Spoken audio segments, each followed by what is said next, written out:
Jimmy, get up here real quick. No, get up here, Jimmy. Jimmy, get up here right now. I'm not sitting down until you get up here. We're going to start with you, and then you're getting off. Sit down, Jimmy. See? Amen. You deserve it.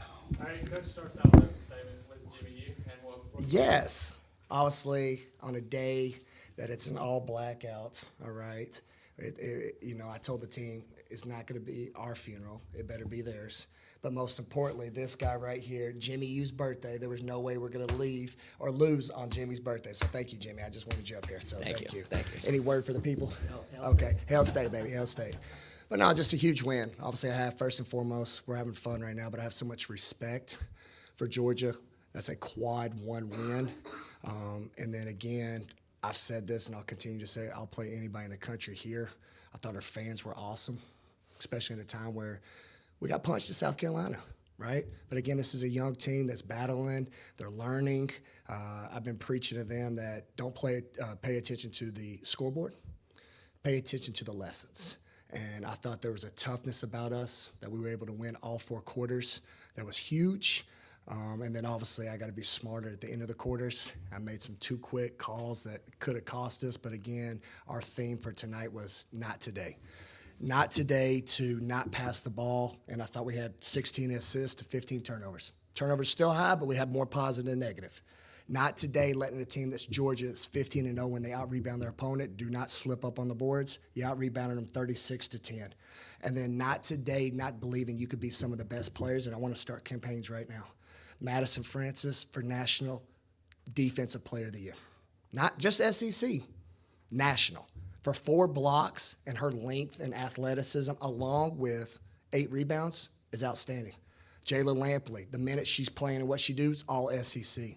All right, Favor, all right, she had 12 rebounds, 11 points. She's all SEC. Again, I got kids who are making good plays, and then also I want to shout out my seniors. I challenged them. I had meetings with them all week. This is the time that seniors need to be seniors. Seniors need to do the little things. For Destiny to be the most unselfish kid and say, Coach, I'll do whatever I need and willing to come off the bench, that's karma. And we talk about that. 18 points. Are you kidding me? She had a look about her where she didn't want to lose. Chandler was phenomenal. Rich, phenomenal. Trey, phenomenal. So we've got a great thing going. And then in the famous words of Kobe Bean Bryant, the job is not done. So we're going to celebrate tomorrow, and I better have a team that's hungry because it's going to be a tough one at Arkansas. First, what was it, 7 minutes, I think. They had scored 10 points in the paint. They were getting to the rim easily. You talked about this, I think, the other day when I was watching the press conference about, trying to make sure that you didn't allow those easy shots. Yeah. Y'all adjusted something defensively, and they scored, I believe, 14 points in the paint the rest of the game. Yeah. And it really led to that big run. What was it defensively that you changed or that happened that allowed y'all to really get some momentum there? Yeah, so 2 things. One, we've been getting crushed on first 2 dribble drives. So when that happens, you can't even get into rotation defense because it's god-awful the first 2 drives. Then the second is there needs to be a sisterhood about the way we play. If I do get beat, where are my sisters at behind me to cover my back? And to your point, I thought we had great rotational defense where we were just going to be determined that we were locked in a stance and that we were going to carry it over. And again, our word for today was not today. So not today. All right, y'all came at me and I called a timeout early and they came and said, okay, Coach, we got you. We've been working on this. We're going to make this adjustment. I said, well, shit, do it now or we're in trouble again. And they did it. I couldn't be more proud. Sam.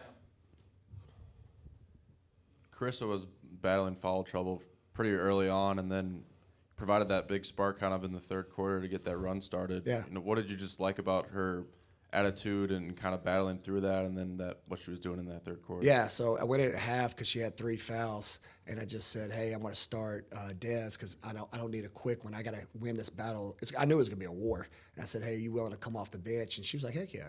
And again, that's the senior kind of things. So for her to get that win and let them go that first 4 minutes, and then I put her in, to your point, I thought she was unbelievable to get us that spark where you could feel the lead starting to slip. But again, seniors, not today. Not today. We're going to come in and we're going to make sure we win this game, Coach. Steve. Steve, first of all, great to see you, brother. Good to see you, Coach. Along those lines, too, you mentioned closing out the half and the quarters, and it felt like Georgia had a little momentum early, but you guys turned defense into offense. It's meant a lot of hands up, a lot of batted passes. It turned into fast break points. Was that kind of a point of emphasis coming out? Yeah, so I want to shout out one of my student managers, Braden.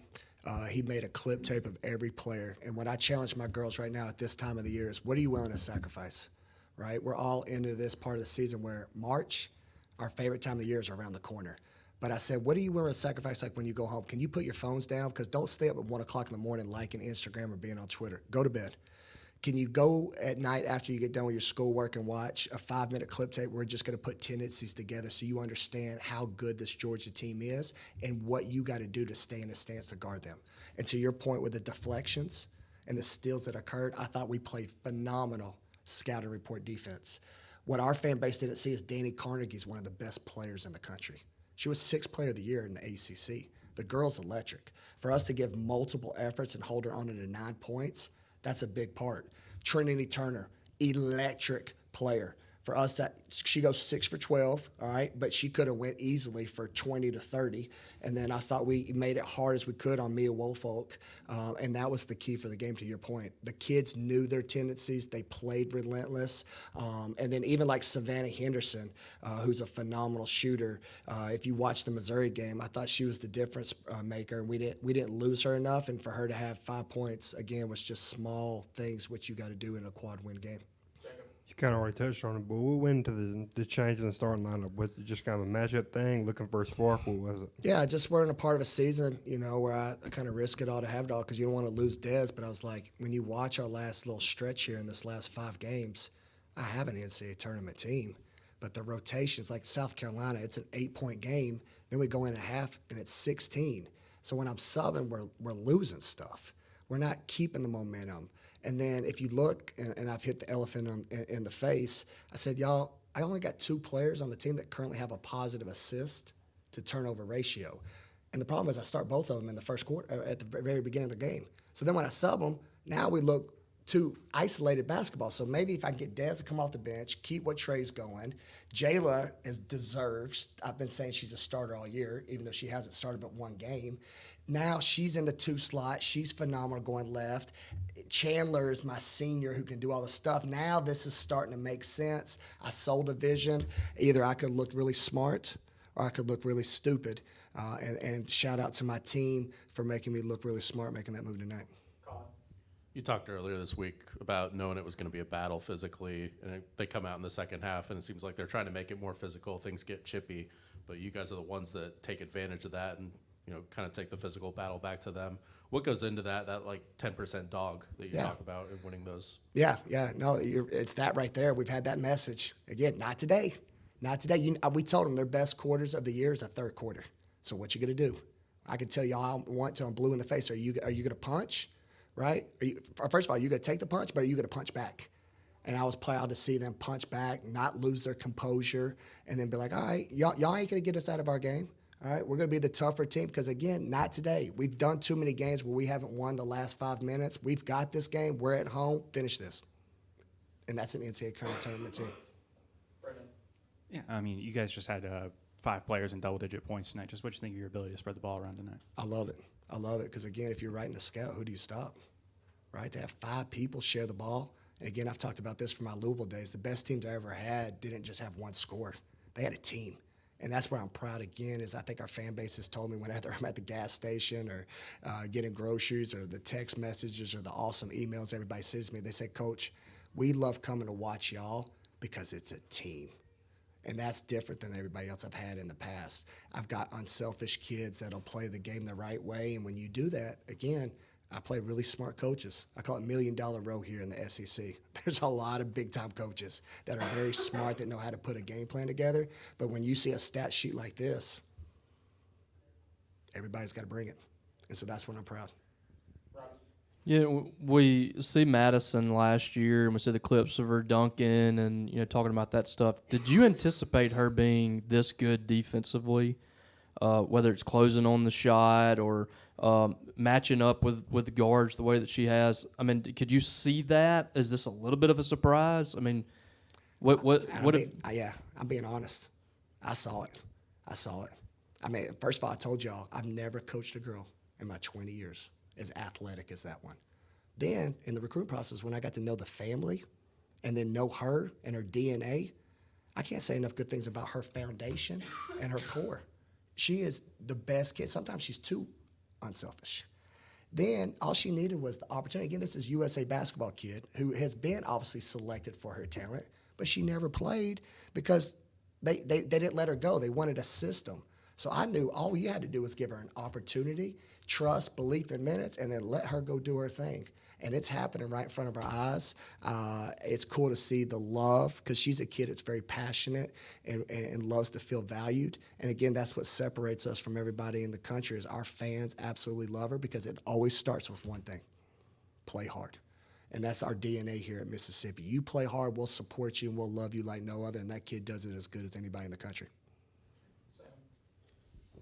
Just your early thoughts on playing Arkansas. So our scouts have been, we changed it after the break, it's opponents. I think that's where the inconsistency is starting to be with a young team. They're not smart enough to know, don't play the name, play the opponent. Because if we just say opponent number 2 and we worry about Mississippi State basketball, things will take care of itself. This is another game I've told y'all ever since I've been in this league the last 4 years. I know y'all get me tired of saying this. The bottom of the league, because Arkansas obviously hasn't won a game yet, it's not like the other conferences. You got to bring it. They've been in games. You're not just going to run them out of the gym. We got to make sure that we're dialed in. It's going to be a tough environment on the road. It's going to be an absolute war. Obviously, we're on cloud 9 after getting a quad 1 win, but we've been here before. The hungry dog is going to be the ultimate one who gets that win. So we've got to be hungry. We've got to be dialed in. We need some good rest. And again, can we carry something over? That's when I'm excited for this next journey for this team. You did a hell of a job in a quad 1 win, but now can you do it again? All right, any more questions? Thanks, guys. Thanks, everybody. Let's go. Appreciate y'all. Like I said, great to see you, brother. Good to see you, Coach. Thanks for